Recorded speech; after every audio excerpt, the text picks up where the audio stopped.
Assalamualaikum warahmatullahi taala wabarakatuh. Kita bertemu kembali dalam mata kuliah APSI 2 tentang use case diagram ya.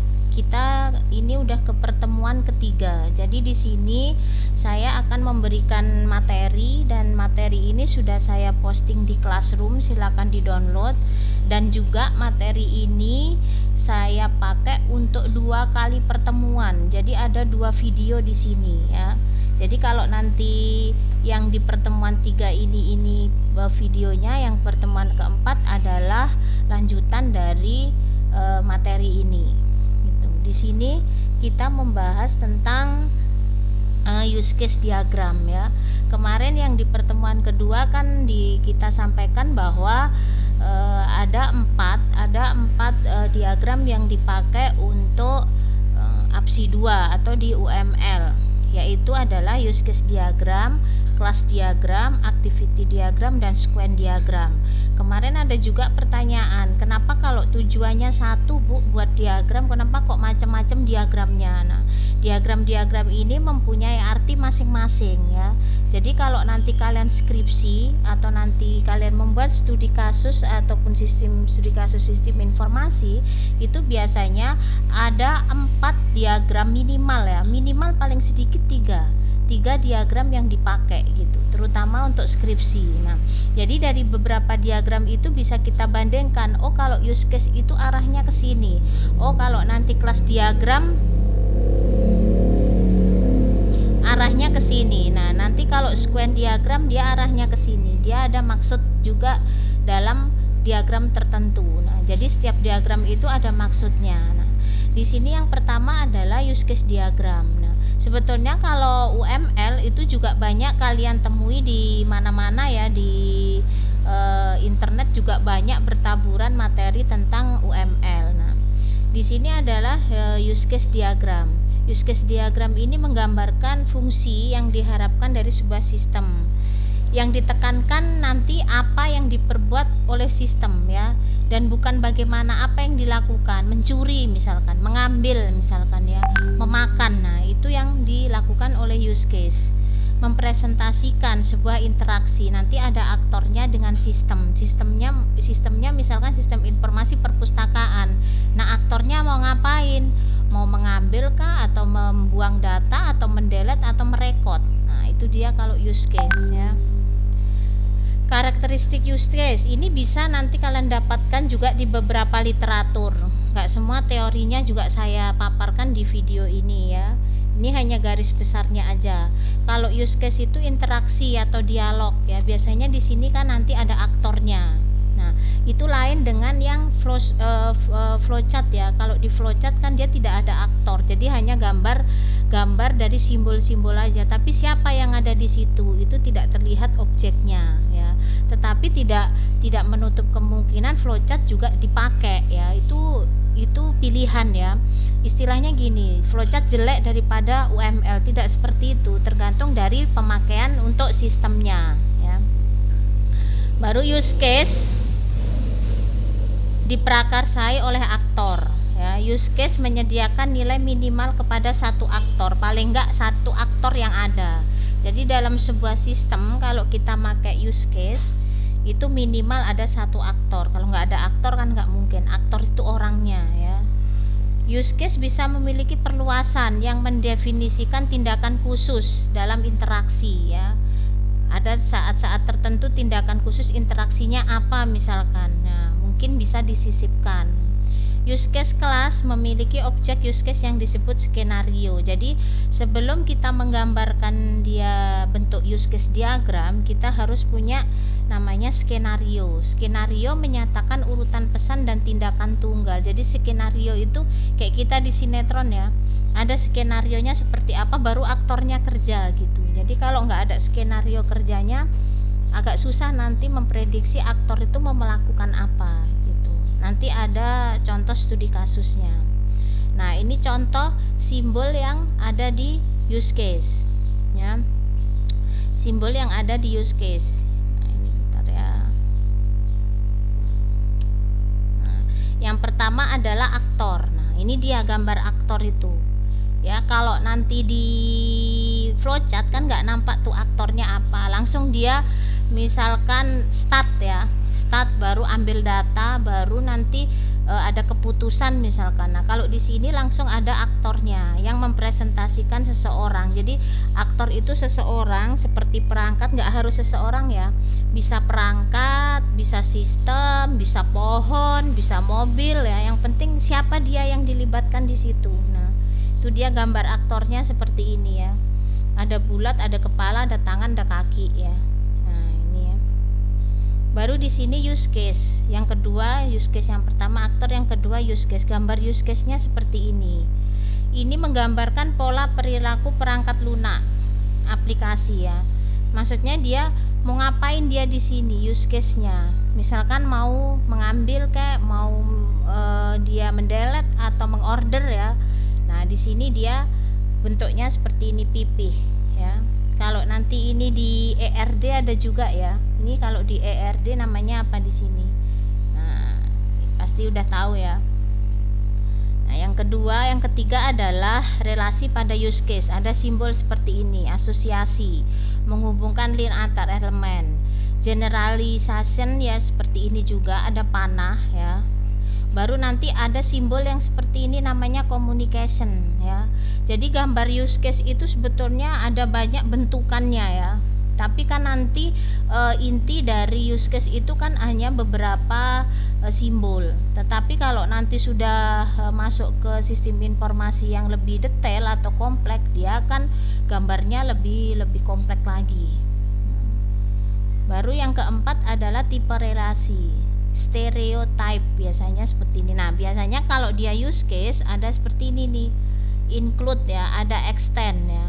Kalau include itu kelakuan yang harus terpenuhi agar sebuah event terjadi, dimana pada kondisi ini sebuah use case adalah bagian dari use case yang lain. Jadi kegiatan misalkan mengorder, ada dia kegiatan yang lain ya, ada kondisi yang lain, misalkan mendelete, sudah pesan di delete lagi ya, ada kondisi seperti ini. Nanti ada beberapa contohnya ya. Betulnya contohnya banyak kita jumpai. Nah kalau kamu mau ngambil beberapa contoh itu ambil ke jurnal ya, jurnal ilmiah aja ya, jurnal misalkan tentang UML. Jadi tahu kita studi kasusnya di situ ya. Nah ini contoh penggambaran use case yang paling sederhana. Ini contoh ini ya, customer ya. Ini customer ini sebagai aktor. Nah, di sini kita ngapain di use case di sini? Mendelete order ya. Use case-nya di sini ngapain? Add order, approve ya. Baru di sini order inquiry ya. Baru di sini change order ya. Nah, ada pembatalan, ada pemesanan order. Nah, itu yang dilakukan customer. Ada mendelete, namanya di sistem ya. Ini sistem misalkan tokopedia.com, kita mendelete orderan, menambahkan. Nah, ini contoh paling sederhana untuk use case diagram. Nah, ini lagi yang lebih kompleks lagi, ada seperti ini. Nah, ini di sini ada aktor satu ini. Aktor satu itu bisa nanti kamu masukkan di sini mahasiswa satu atau dia customer satu, pelanggan satu boleh ya. Pelanggan satu ini ada di sini tadi kan asosiasi ya. Di sini asosiasi itu menghubungkan link antar elemen. Nah, asosiasi dia aktor di sini, aktor satu ini tetap ya, kita masalah order barang ya. Nah ini misalkan order barang yang ini ya, yang ini. Nah kalau yang di sini kita masuk kemana? Ke perpustakaan misalkan. Kalau perpustakaan online ataupun dia desktop ya, bisa juga seperti ini. Tapi ini biasanya perpustakaan online ya, dan dilakukan oleh siapa? Oleh adminnya, admin dari perpustakaan. Karena apa? Di sini bisa nanti mengedit data, menghapus data, menginput data. Nah kalau bukan pegawai perpustakaan kan nggak mungkin ya, kalau hanya pengunjung saja gitu. Nah ini aktor satu misalkan, aktor satu misalkan dia login ya, login dulu. Nah pasti dia asosiasi hubungan antar elemennya, dia login ya. Terus baru aktor juga bisa ngapain? Mengelola data pustaka ya. Nah sekarang yang berhubungan dengan login ini tadi ya, nah ini ya, kelakuan yang harus terpenuhi agar sebuah event dapat terjadi, di mana pada kondisi ini sebuah use case adalah bagian dari use case yang lain. Nah, ini sebuah use case adalah bagian, sebuah use case ini adalah bagian dari use case yang lain, makanya pakai extend ya, seperti ini. Nah ini extend ya, bisa juga nanti include kelakuan yang hanya berjalan di bawah kondisi tertentu seperti menggerakkan alarm. Jadi kalau ada kondisi tertentu bisa include, bisa extend ya. Mana hubungannya ya? Kalau dia ini create new account pasti hubungannya dengan login ya. Misalkan ya, kayak ini tadi yang saya bilang ini tadi, menggerakkan alarm ya, simbol kelakuan yang hanya berjalan di bawah kondisi tertentu. Jadi kalau UML itu seperti itu logikanya ya, lain dengan flowchart. Jadi lebih ke logika ke objeknya ya, harus tahu ya, dibedakan. Nggak susah tapi ya agak gampang-gampang susah ya. Nah, create new account misalkan ya, saya mau buat new account ya, account baru, pasti harus login ya. Nah, sekarang aktor 1 ini contoh saja, bisa nanti studi kasusnya yang lain ya, atau nanti penggambarannya yang lain juga. Nah, penggambaran yang lain misalkan kamu mau tidak seperti ini, misalkan untuk pengelolaan perpustakaan, nah itu nggak masalah ya, mungkin bisa nanti logikanya dibaca. Kita nggak bisa juga nyalahkan ini salah ini betul ya, paling nggak logikanya masuk ya. Kalau misalkan login di sini pasti hubungannya dengan create new account. Terus baru kalau login di sini ada juga mengelola data pustaka. Kenapa? Kalau mengelola data pustaka kalau kita nggak login pasti nggak bisa. Nah, kalau sudah kita mengelola data pustaka pasti generalisasinya ini ada di sini ya. Nah, ini generalisasi ya, disebut inherent pewarisan. Sebuah elemen dapat merupakan spesialisasi dari elemen lain. Yang jadi spesial mana? Yang jadi spesial mengelola data pustaka. Jadi di generalisasi dari kemana?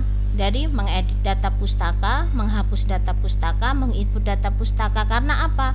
Mengelola data pustaka itu bisa melakukan apa aja? Mengedit, menghapus, menginput. Nah, jadi kondisi kapan kamu pakai seperti ini, kondisi kapan tidak pakai generalisasi. Nah, itu dia, itu contohnya ya. Ini lebih kompleks lagi. Ini komunikasi relationship, ini customer dengan komunikasi dengan yang lain ya, misalkan rental ya. Nah, di sini include relationship, hubungan terkedekatan dengan hubungannya. Misalkan ini ya rental, misalkan di sini juga rental, ngapain dia include di sini? Nah, ini tadi yang saya bilang, ini tadi harus ada seperti ini. Jadi kalau ini ada cikal bakalnya ke sini boleh disambungkan, tapi kalau enggak boleh ya. Kalau misalkan lah login ada hubungannya dengan mengelola, disambungkan pakai include. Nah, seperti ini. Kondisi-kondisi tertentu ya. Nah, ini lagi use case diagram customer ya. Telepon katalog, cek status, tempat order ya, kredit segala macam ya. Ini sales, ada shipping flag dan segala macam. Ini contoh aja ya. Jadi di sini use case-nya ini bisa apa? Ini bisa asosiasi, bisa juga generalisasi. Jadi sales ini mau ngapain ya ke sini. Jadi macam-macam bentuknya ya kalau untuk use case ya. Makanya use case itu dia tujuannya apa? Ada kan kamu gambarannya ya. Tapi nanti kalau untuk kelas dia ngapain aja. Nah, itu dia.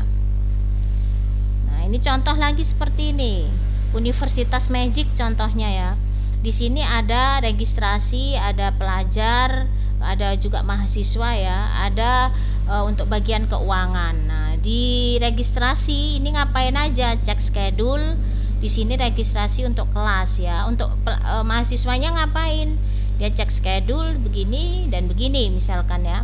Finansial adalah mau ngapain? Membuat pembayaran, mengeneralisasi invoice ya. Invoice itu kan dia untuk pembayaran ya.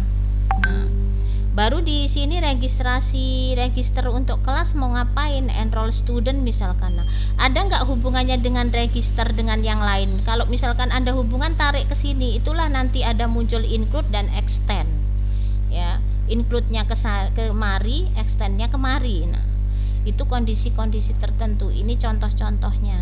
Nah, ini ya lagi ya, supply customer data Anda juga seperti ini. Jadi macam-macam bentuknya ya. Kalau untuk penggambaran di use case tergantung nanti kebutuhannya, asal logikanya masuk ya. Jangan nanti nggak ada hubungannya, misalkan tempat order nanti ada nggak di include atau ada di include. Kalau nggak ada hubungannya ngapain? Misalkan login ada nggak dia hubungannya dengan mengedit? Pasti ada ya. Kalau nggak login dulu ngapain bisa ngedit? Nah, misalkan seperti itu. Nah, ini contoh use case diagram yang lain ya. Nah, ini appoint, membuat janji ya. Ini misalkan pasien buat janji dulu ya. Ini misalkan mau kemana itu, mau cek ke dokter ya. Nah, seperti ini. Jadi sistem informasi check up misalkan ya, membuat janji dulu. Ini pasien ya, pasien buat janji dulu, baru dibuat scheduler ya. Orang membuat schedule ya, namanya scheduler ya. Baru di sini dia billing clerk ya. Ini istilahnya orang di kasir ya di sini. Nah, jadi ini bisa bentukannya macam-macam nih. Ada di sini dokter ya, request lagi medication. Ya kalau di rumah sakit ini seperti ini. Kalau rumah sakit B lain lagi nanti use case-nya ya. Tergantung dari studi kasusnya. Misalkan ada pertanyaan loh, di rumah sakit sana nggak seperti ini use case-nya? Iya, memang seperti itu. Karena di rumah sakit yang satunya itu dia sistem informasinya seperti ini. Nah, kalau rumah sakit satunya mungkin nggak boleh mengcancel misalkan ya, mengcancel janji, harus itu ya itu. Nah, tergantung dari sistem yang ada kalau mau dibuatkan use case-nya gitu. Nah, baik, dari sini di pertemuan ketiga, saya lanjut nanti di pertemuan keempat di video berikutnya. Assalamualaikum warahmatullahi wabarakatuh.